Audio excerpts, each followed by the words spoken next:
3 to the power 3 factorial minus 2 factorial divided by 6 factorial.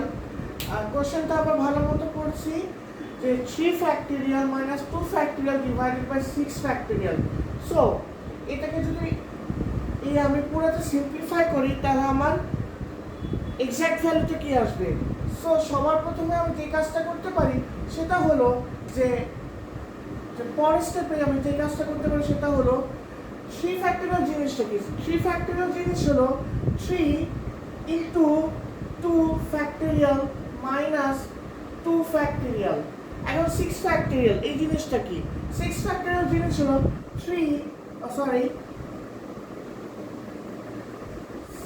6 into 5 into 4 into 3 into 2 factorial. আচ্ছা, আমি এই পুরো স্টেপটা পরে যেটা বুঝতে পারলাম সেটা হলো যে আমি চাইলে পরের স্টেপে 2 ফ্যাক্টরিয়াল থেকে কমন নিতে পারি। সো পরের স্টেপে আমি একটা ফ্র্যাকশন সাইন বসিয়ে দিলাম এবং 2 ফ্যাক্টরিয়ালকে আমি কমন নিলাম।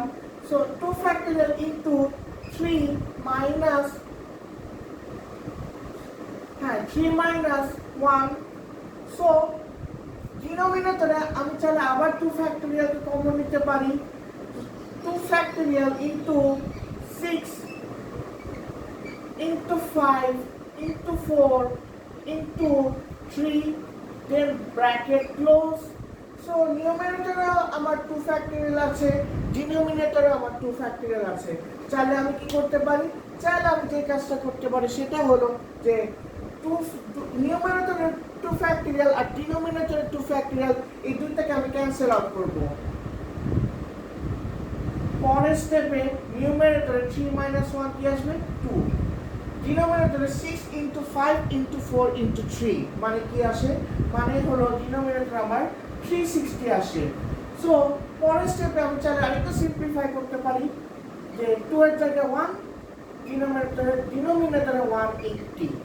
সো আমাকে কোশ্চেনে বলা হয়েছে যে 3 factorial minus 2 factorial divided by 6 factorial. So এটাকে যদি আমি একটু সিম্পলিফাইড ভার্সনে নিয়ে আসি তাহলে আমার ফাইনাল রেজাল্ট আসে 1 divided by 180. Thank you so much.